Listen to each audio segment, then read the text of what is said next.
The holiday scene just got a whole lot sweeter, and we'll show you why today on The Express.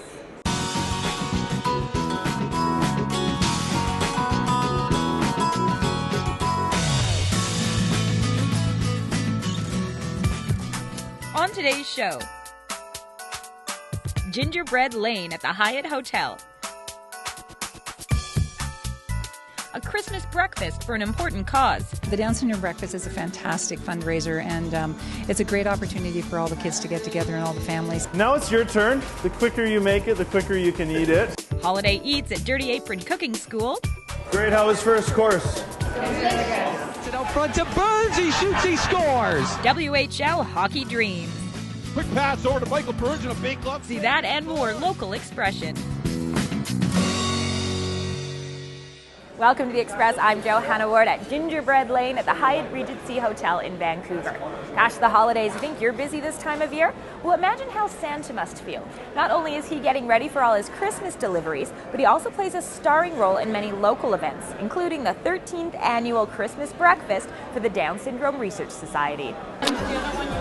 It was an early morning Christmas celebration at the Hyatt Hotel in downtown Vancouver, organized by the Down Syndrome Research Foundation. Today we are having our 13th annual Christmas breakfast, and it's less of a fundraiser and more of a chance to celebrate with families and our corporate sponsors the success we've had over the last year and to get a really good start to the Christmas season.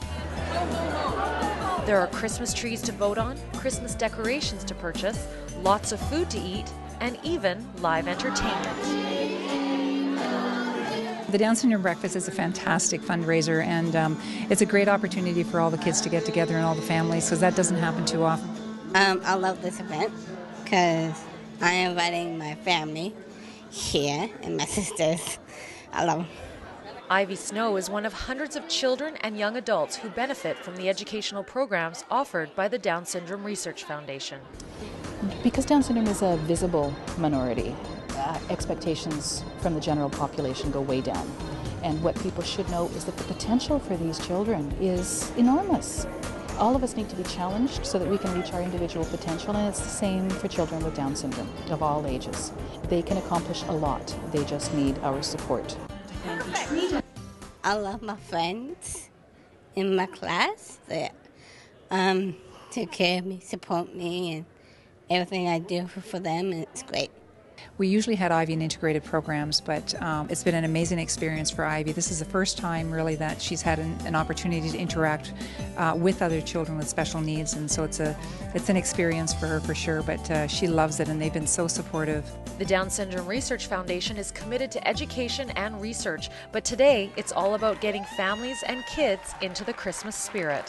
How are you doing? What keeps me coming back day after day is the smiles on the faces of the kids that we're able to help, and the joy in the families that we support, and their thanks for what it is that we're trying to do. In Vancouver, I'm Kendall Harris for The Express. We know this is a great time of year to acknowledge many important local organizations, like the Make-A-Wish Foundation, which this event, Gingerbread Lane at the Hyatt, supports. This is also a super busy time of year at the Wildlife Rescue Association of BC.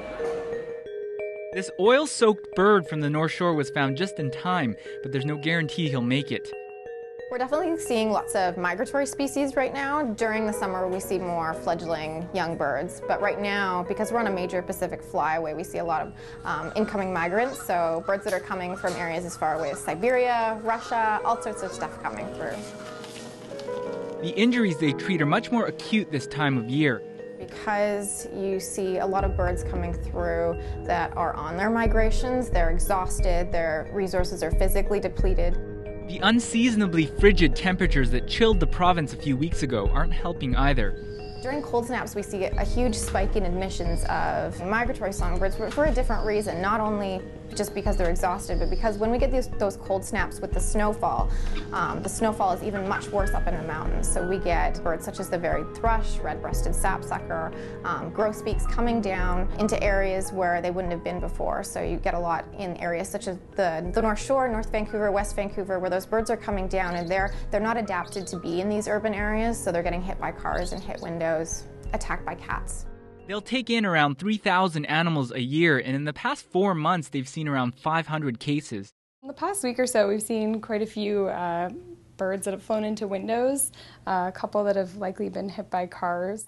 He flies, so take care. In the few short hours we were there, another injured bird arrived. Around this time of year, they'll have 4 or 5 a day. All the birds get a thorough examination, a physical exam, upon admitting, and then it really depends on the type of injuries, what kind of care they'll get from there. A lot of the wounds, will require suturing and stuff like that, but it'll depend on the animal.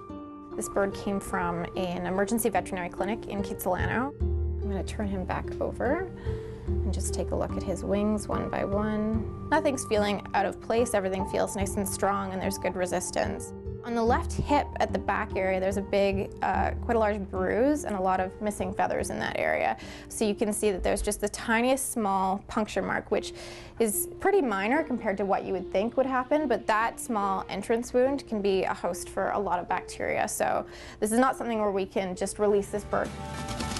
If we get them in as quickly as possible and we're able to administer treatment, their survival rate is quite good. If they're out there longer, their survival rate goes down quite significantly. Luckily, this little guy's prognosis is a good one. In Burnaby, I'm Peter Kim for The Express. Right now, the Wildlife Rescue Association is trying to win $100,000 from the Pepsi Fresh project. They want to build a digital radiology suite, and you can help them by going to their website, following the link, and voting online. You're watching The Express, and we're at Gingerbread Lane at the Hyatt, and we've got more stories on the winter scene from around Metro Vancouver coming up. After the break, What you want to make sure is it's brown and it's risen about a good inch. a holiday how-to at Dirty Apron. Felt really like a pro.